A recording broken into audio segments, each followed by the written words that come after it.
Please welcome Steve James.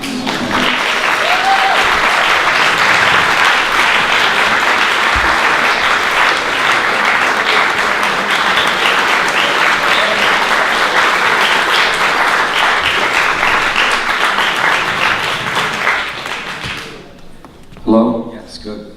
Great audience. Did you have a mortgage with this bank?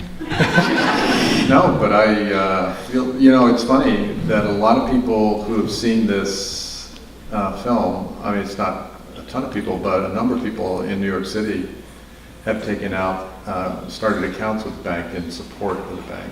They don't live in Chinatown. They just decided they wanted to open accounts with the bank. Cool. Yeah. So, and did the bank, so the bank continued, it did not suffer irreparably?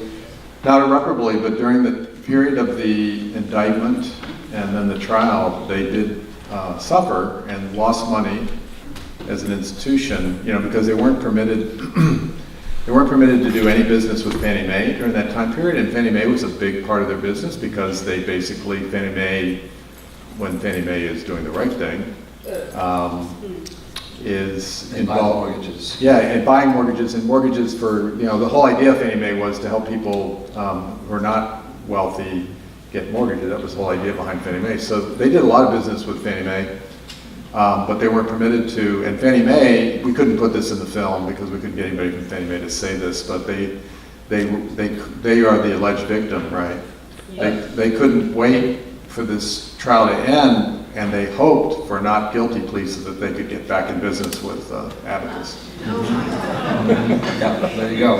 And did you try to interview people at Fannie Mae? Well, we tried, yeah. There was a regulator, well, we didn't even try with Fannie Mae because they were in the middle of a trial. There was no way. I just knew there would be no way. But we did interview a regulator, that oversaw when they were brought into the process. But he had left the Regulatory Commission, and he was going to do an interview with us, and then by the time we showed up to the interview, his former employers had made clear to him that he really should be careful about what he said, and so he didn't say much of anything, and that's why he's not in the film.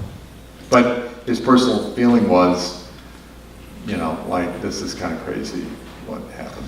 And Fannie Mae accepted a lot of bad loans from a lot of banks all over the country, didn't Yes. they, during this whole crisis? Yes.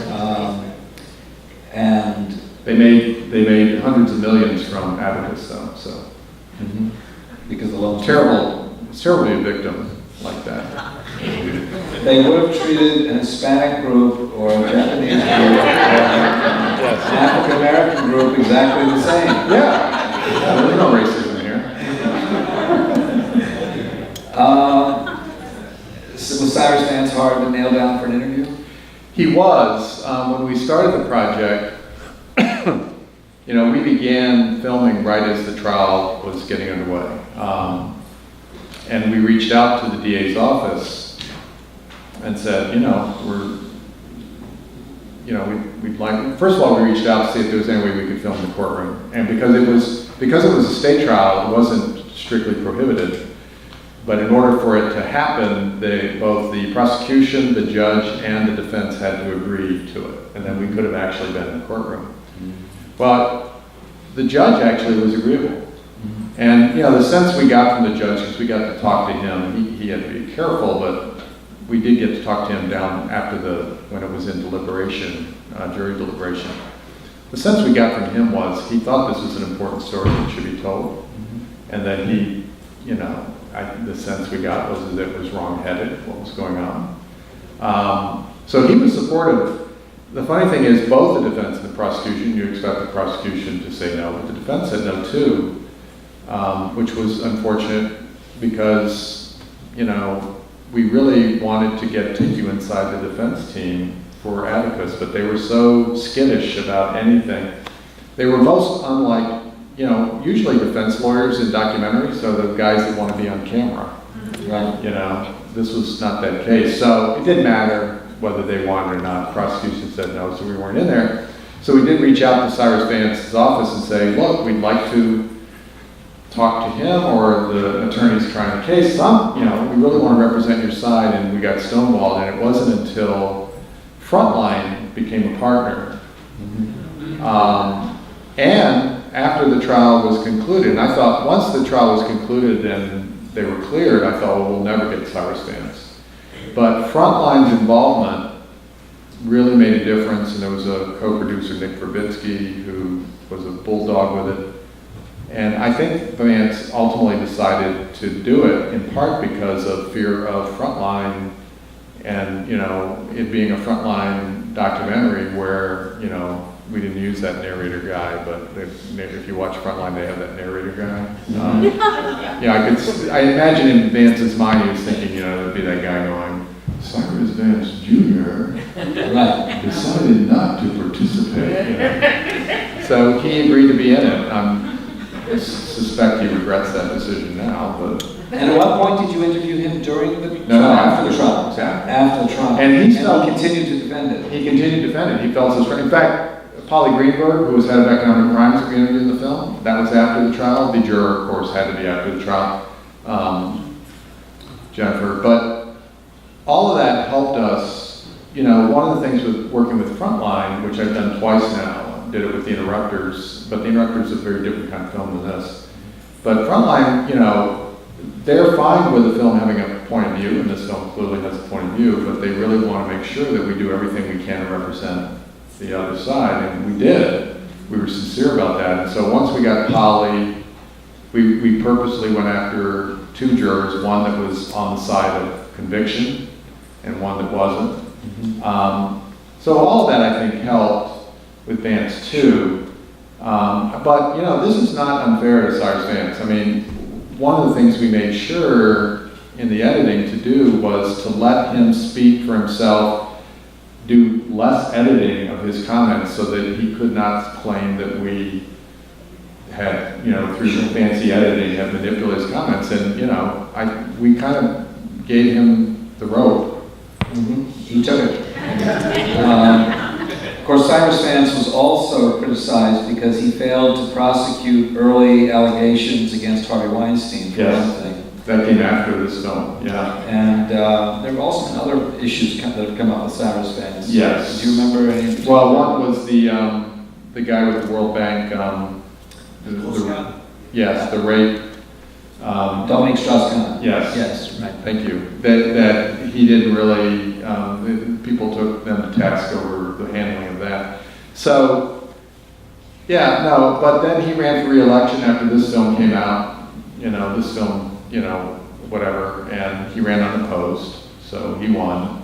But there were 22 write-in votes for the songs, so. That was good. There was sort of an insurgent campaign against him, actually, in the last election. There was. My son lives in Brooklyn, he got involved in that. Yeah. No, I don't think a lot of people are happy with him, but, you know, there you go. Of course, his father was Secretary of State under Jimmy Carter. That's right. And had also been a member of the Paris Peace Talks delegation. Yeah. And he resigned in protest as the Secretary of State under Jimmy Carter because he felt his foreign policy had been usurped by Zbigniew Brzezinski and the national security team in the White House. It was sort of an interesting case. It hasn't been fully explored, but it was an interesting moment. Yeah, we actually thought about not getting into that level of detail about his dad, but to sort of give a little bit more backstory on Cyrus, to, you know, in terms of that and the sort of legacy of an established and significant family. Right. But ultimately, in the editing, we decided just to let Cyrus be Cyrus. There you go. Well, he managed to do that. Now, we talked earlier, you know, about that you've worked so much in sort of place-based filmmaking in Chicago. Right. You made a comment that, you know, Chicago, New York people can come to Chicago and decided what the hell. And but nonetheless, there is a wonderful place-based quality. It is a place-based film. It's so specific to the culture. How, you know, I mean, obviously working in that mode in Chicago was an obvious asset in going to this place. But what were the challenges? At what point did you film it? How were you sort of led to it? So part of the question is, when did you start filming relative? Certainly before the start of the trial? Right, as the trial was getting underway, basically. Yeah, I didn't, Mark Minton, who's one of the producers on this film, was friends with the Sung family. going back 10 years. He had met Vera Sung years earlier. They'd become friends over the years, and he's the one that brought this story to my attention because really, like I said at the beginning of this, there was nothing really much written about it. Matt Taibbi's book, The Divide, about the unequal application of justice in America, which is an excellent book, he had written about the Sung indictment in the introduction to that book, which is really great. And so that was out. Mm-hmm. But otherwise, there wasn't much of anything. And so Mark brought this idea to me, and the trial was coming up, and frankly, I wasn't sure that I could take this on because I was gearing up to do America to Me, mm-hmm. this massive miniseries. But I was so taken with what Mark had to say and with Matt Taibbi's chapter, and actually talked to my wife about it. I went home, I said, God, I gave her the story, and I said, I don't know if I can do this. And she said, I think you have to do this. So Judy deserves some So anyway, as a result of that, we entered just as the trial was getting underway, and we basically came back and, we were doing this on a real budget because we didn't get Frontlines involved until later, and even with Frontlines involvement, it's not a lot of money. So we had to pick and choose as we went back and forth.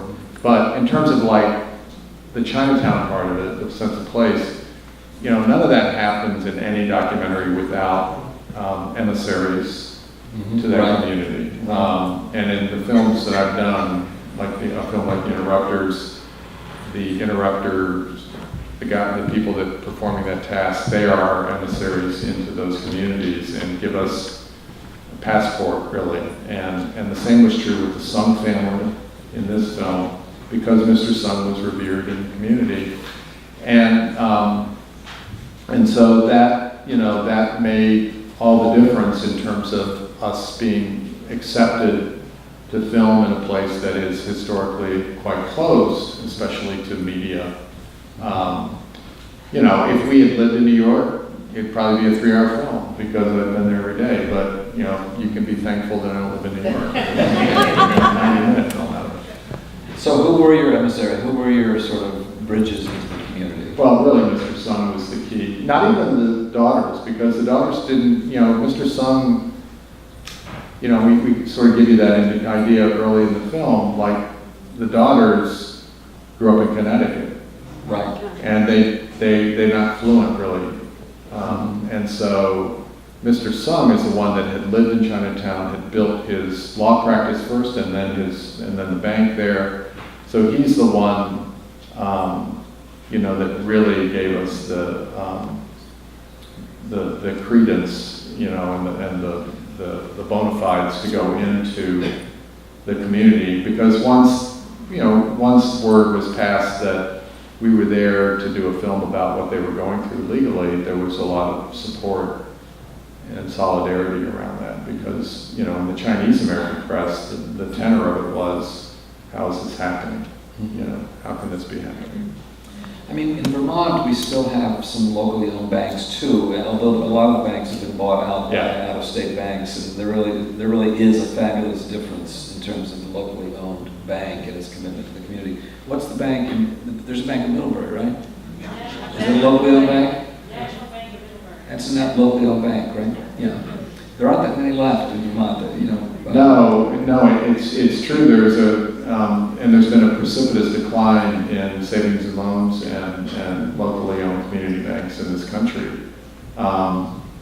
It's really kind of shocking how much fewer there are over the last decade. And even the 2008 crisis exacerbated the problem because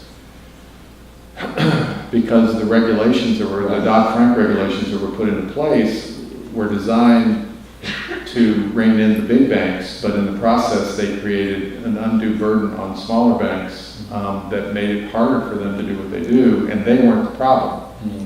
Right. Yeah. No, we've seen that even over. I live in the northeastern part of the state, but this film was nominated for an Academy Award. Congratulations for that.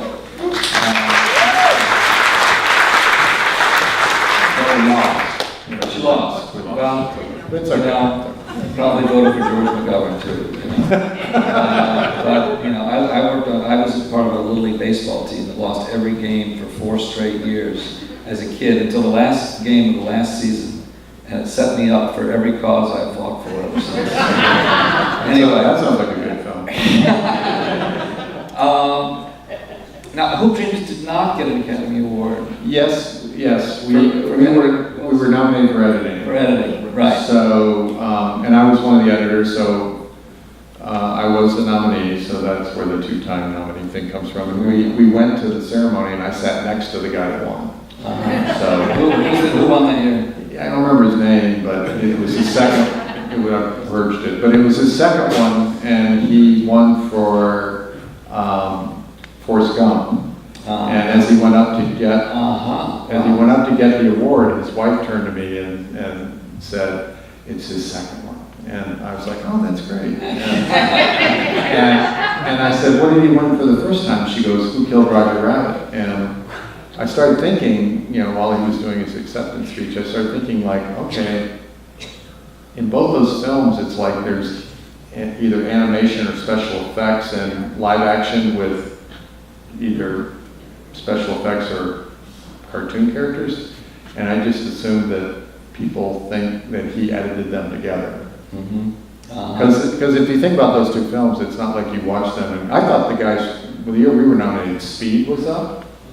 I thought for sure. Wow. And those guys were disappointed. They were sitting right there. They were like especially disappointed because they thought for sure they were going to win. It's extremely rare that an independent documentary would get an editing nomination, which is generally for the studio for the studio pictures. Yeah, I don't think that a documentary has been nominated outside of up until then. A documentary had never been nominated outside of Best Documentary. Now, in recent years, documentaries have gotten Best Song nominations, but I'm not even sure that maybe there's a cinematography nomination somewhere in the history, but if not that, nominations outside of Best Documentary have never. Very unusual. Yeah. The editors liked it. Yeah. There you go. Who here has seen Hoop Dreams? Yes, a lot of you. Yes. Fabulous film, and the editing is especially effective, and the story unfolds in unexpected ways, and it's fabulous. I mean, for anybody who doesn't know, it's 2 young African American boys in Chicago who play basketball, and one is just destined for great things, and he just is unbeatable and fabulous, and another is a little bit laid back and sort of doesn't take it quite as seriously and has some family issues. And no one thinks he's going to be anything. Nobody thinks he's actually going to go anywhere. Right. And he's sort of the little engine that could when it finally comes through. It's a lovely story. If you haven't seen it, you really should. But there was sort of a sense at the time that Hoop Dreams got snubbed by the Academy by not getting a Best Documentary nomination. Yes, but it was actually a great thing for the film that we got snubbed, because it got so much more attention from being snubbed than it ever would have. There you go. So from getting a nomination, it would have been like, oh yeah, Hoop Dreams got nominated. No such thing as bad publicity. There you go. Yeah. Tell me, I'm going to open it up to the audience, but how did you get started in filmmaking? Did you work with a Super 8 camera when you were a teenager? I mean, just sort of, how did you get there? And obviously, your commitment to a certain mission is another issue, which is filmmaking, first of all.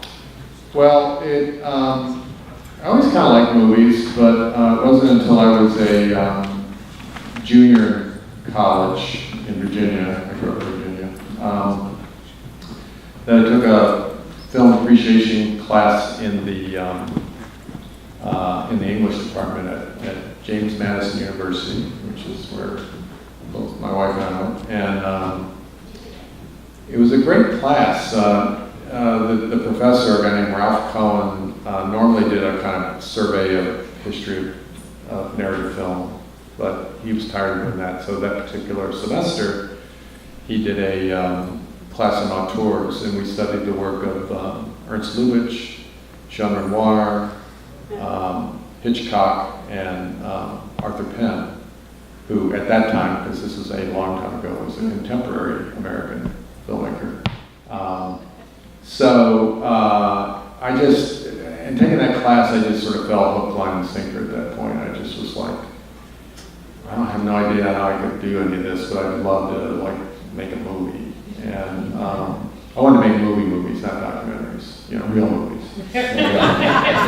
And eventually I found my way to Southern Illinois University because my girlfriend, then wife, was going there for grad school, and I saw that they had an entire film program. And I thought, well, I'll take a few classes to learn about film and, launch my career or whatever.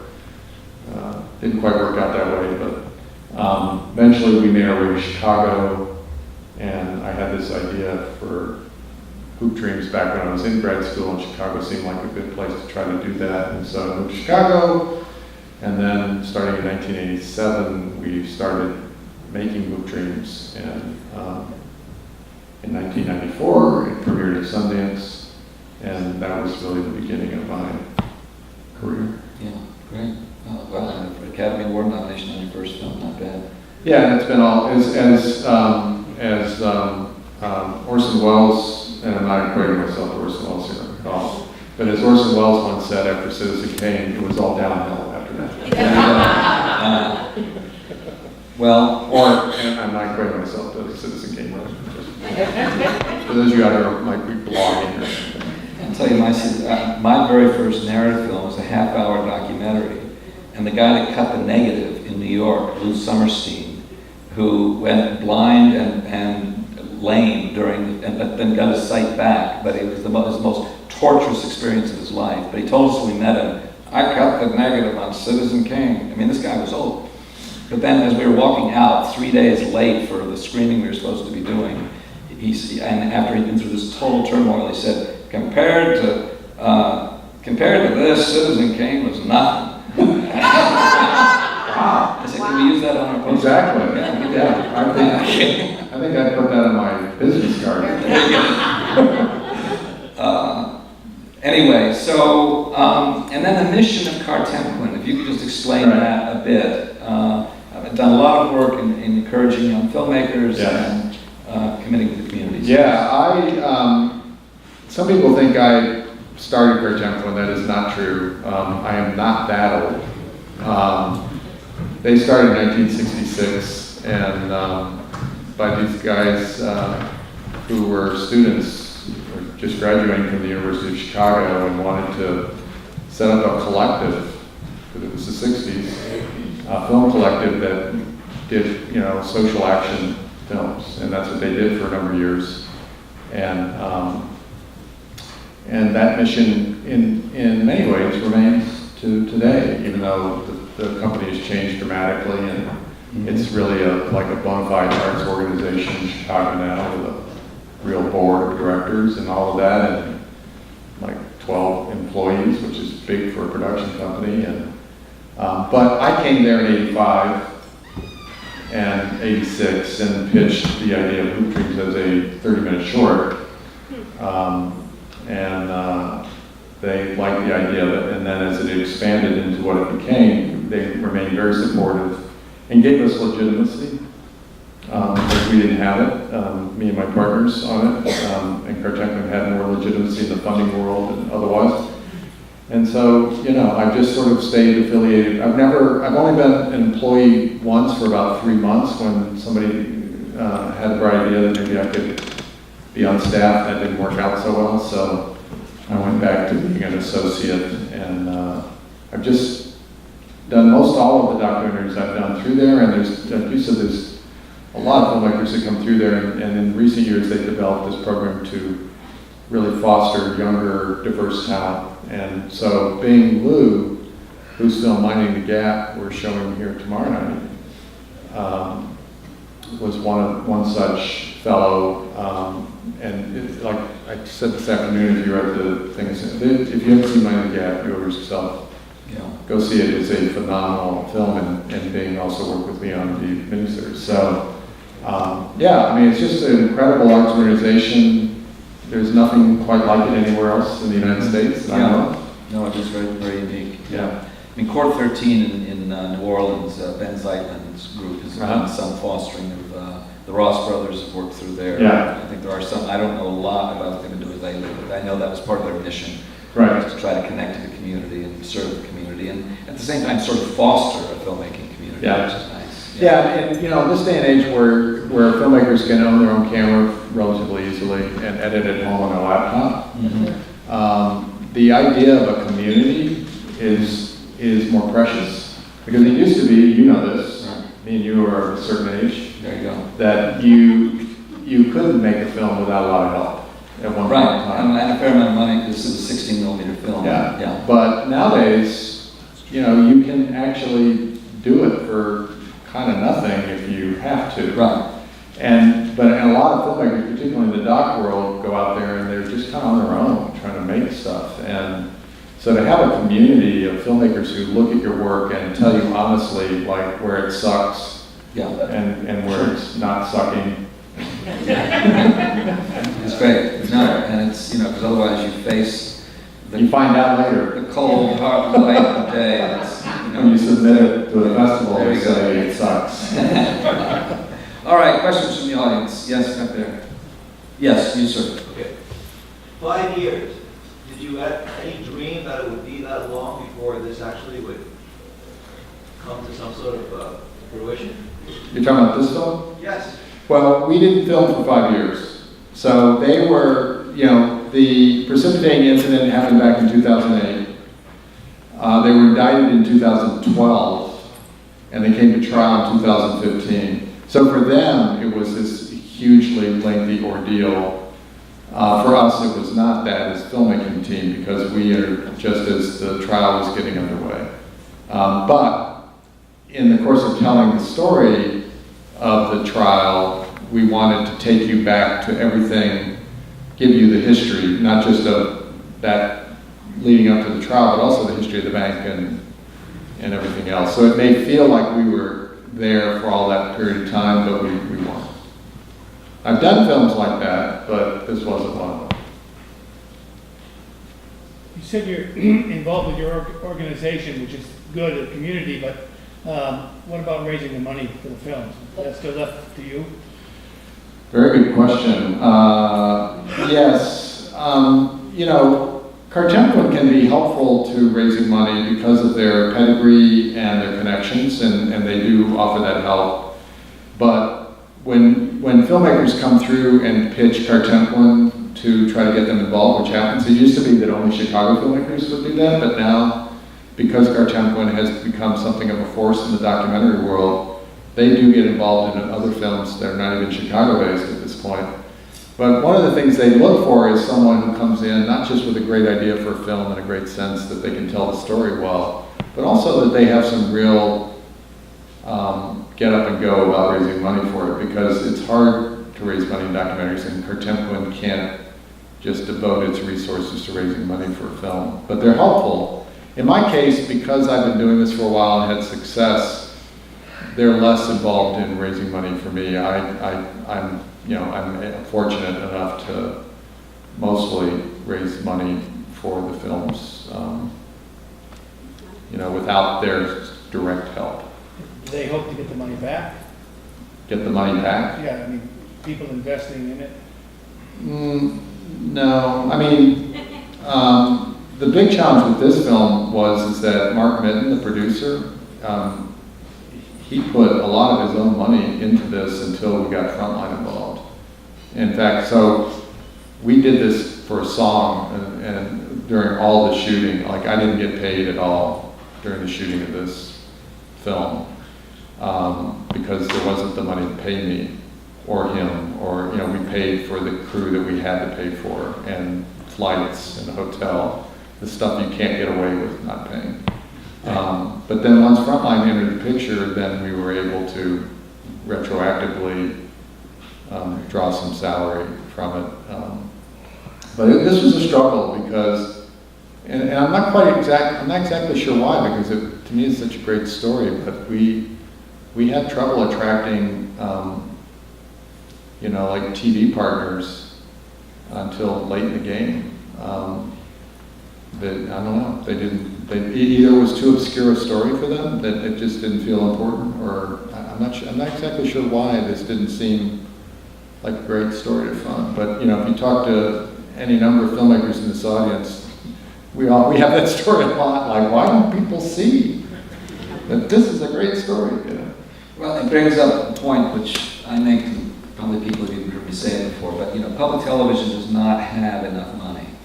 And if you compare BBC, $200 per family is what is paid into the BBC system. Right. And here it's $1.30 per capita Yeah. for public radio and public television combined. And so as a narrative filmmaker, there's no money. No, they used to do narrative through, American Playhouse. right, But that got defunded, right, partly because they made a longtime companion yeah. with That was our a character mistake. has AIDS. Yeah, that was a mistake. And yeah. there was backlash from conservative Quote, states. yeah. And that was a nice model. I mean, and they weren't spending all, they were only getting $6 million a year of government money. Yeah. American Playhouse was, but they were to make 12 movies a year, and they combined it with other, and they did some docs as well. Errol Morris did his first, he did Thin Blue Line through American Playhouse. Yeah, I didn't remember that. But yeah, I mean, public television is great in so many ways, and I've had great partnerships with public television over the years. Hoop Dreams was a PBS supported project, but and Frontline is great if you get the right project that they want to partner with, because they bring they bring the imprimatur of Frontline and that whole audience that follows and watches Frontline. It's a good series, yeah, it's solid, absolutely. Any other questions? Yes, right here. I had a question in the past 3 years, what has happened to the family? Mr. Son is no younger. No, he's no younger, nor are the rest of us. He's doing great. He's still in very good health. I just saw Chantarelle and Vera like a few days ago. I was in New York and we had dinner. Everything's great. I just talked to Mrs. Sung, which is always a very funny conversation. She's the best. She saw me on television for something like it was a New York One or something, so I was on this thing and I was in the car with Mark, the producer, and we were driving down the street. She was on the Bluetooth on the speaker, and Mark said I was in the car with her, but she didn't hear that part, and so she started talking about seeing me on New York One, and she was like, "Yeah, I saw Steve on New York One. Boy, those eyebrows, those caterpillar eyebrows, woo, they were really..." And I was like, "Hi, Mrs. Sung," and she's like, "Oh my God." But she's the best, yeah. So. Well, it goes back to what we were talking about at some point in another. And the bank's doing great now. The bank was recovered and is actually more profitable than ever. And they're back in business. Okay. That's great. So maybe they can help fund your next picture. I think they owe me. Yeah. But great characters, and that's so important to documentaries. It's true of Hoop Dreams, Yes. I mean, it just is everything. And his family was just fabulous. Yes. Yeah, when we started, the word was Mrs. Sung wasn't going to participate. And I hadn't met Mrs. Sung, so I thought, I didn't know what I was missing. Yeah. So I was like, well, okay, whatever. But then, because the sisters were also great and Dad was great, I thought, we got great family here. But then it was like, well, maybe she'd consent to an interview at least, just one interview. So she did, and the interview went really well. And by the end of the interview, she was showing me family pictures from China and all this stuff. And so at that point, she decided we were okay. And she participated, thank God, because she is like the comic center of the whole film. So. Yeah, great. Sandy. Originally, you had said that you were interested in exploring feature films, and Yeah. you went into documentary, and I wondered, within your career or looking to the future, is that something you've done or would still like to do? I'm a little shocked that you're not familiar with my feature film career. I'm sorry. I'm kidding. I'm embarrassed. I'm totally kidding. I thought so. I did one feature film, Prefontaine, about the runner Steve Prefontaine. that I like to claim is the lowest budget studio funded period piece ever. It's not a great film, but it was, I got paid. And then I did a couple of cable movie films, and all three of them were sports biopics. That was the box that I was in, and and I used to complain about that, and then my DP on one of them said, "Would you stop complaining? Most people out here would love to be in some kind of box." So I did stop complaining about that. So I then got away from that. I was spending way too much time away from home, and so I came back and focused more on documentaries. And I was missing, I was still doing documentaries in and around that, but I focused more on documentary. And I just, but no one missed me in Hollywood when I left. I wasn't missed, so. Billy Crudup was in that picture, right? No, he was in the other one. He was in the other one. Yes, Yes.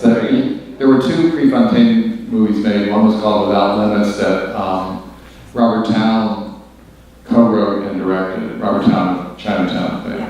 So I made the other one. That was the one that was like a real film, and I made the other one. And while I wrote the script on mine, so there was a point in time when I was sitting in Chicago, or in Oak Park actually, and working on my version of the story, knowing that Robert Towne was writing it in LA. That was a little scary. We actually had a crossover on that because we were trying to cast Billy Crudup in my second feature called Stranger in the Kingdom. And they said, we're doing this film about Prefontaine, but there's another picture being made. Yeah. And they said, if the other picture gets made, we're not going to make ours, and then he can be in your picture. But then the other picture did get made, and still couldn't be in my picture. Yeah, I won't bore you with it, but there's a great story about how that film, which was produced by Tom Cruise's company, they tried to sabotage our film to keep it from happening. Yeah. I won't bore you with the details there, but we did the one with Jared Leto in the lead, and Jared was great in it. Yeah. And then Jared eventually won an Oscar for Dallas Buyers Club, and I actually saw him at one of these award ceremonies, because we were at the same award ceremony, and I hadn't seen him in years. He was like crossing to go to the bathroom, and I got up and like intercepted him, and I said, "Jared." He's like, "Hey, Steve." I'm so glad you remembered me. And I said, "Congratulations, I'm so glad I didn't ruin your career." Fabulous. It One more was a question. little touch and go for a while. One more question, and then, I think in the back, somebody's been raising their hand for a while. Yeah. Question is about Vance. Yeah. Oh, we have to talk about that film? No. Yeah, that film. Do you have a sense of really what the motivation was behind Vance? Because I think your film played at that a little bit, but really didn't get to the core of his motivation. It may not be the important thing of the film, but just wondering. No, it's a very good question, and I think that in some ways the film fails to articulate what we think his motivation was. He, of course, his motivation in his mind is that he saw fraud, and his job was to prosecute it. I asked him that, and, I even asked him, and it's in the film, his answer about, like with the big banks, right? Why not the big banks and why Abacus? And he said, his answer is very revealing, I think, in the film, where, he really sidesteps the whole thing about the big banks, and now, because I left and didn't watch it, I'm trying to remember the exact phrase, but he says, something like with the big banks there were some, what's he saying, ethical, he totally soft pedals it, I'm forgetting the phrase now, but he totally, What's that? They were not as ethical. Yeah, but he just says like there were some ethical issues or something. That's not exactly right, but he totally sidesteps it to not say like it was, oh my God, it was outrageous. And then he immediately returns to Abacus and said, but Abacus had problems too, and they were a problem, they had to be prosecuted. So Like I say, I think we probably should have articulated more of a position on that, but what I would say to you now is that I think that what seemed clear, and some of this has gotten out in the film, is that Abacus, by prosecuting Abacus, it would be a great feather in his cap to prosecute a bank in the wake of the 2008 crisis. And because Abacus was a small Chinese bank in a community that's not politically active or empowered, that it was safe. That there would be no fallout. If you imagine him trying to take on Bank of America in New York City, even if the feds had let him, which they might not have, right? Eric Holder. If they had let him, they'd probably still be in depositions right now. I mean, that thing would be so far from going to trial. So this was a safe bank to go after and to also burnish his image as a tough prosecutor who was not going to put up with fraud. As good a closing statement as any I can think of. Yes. All right, thank you so much, Steve.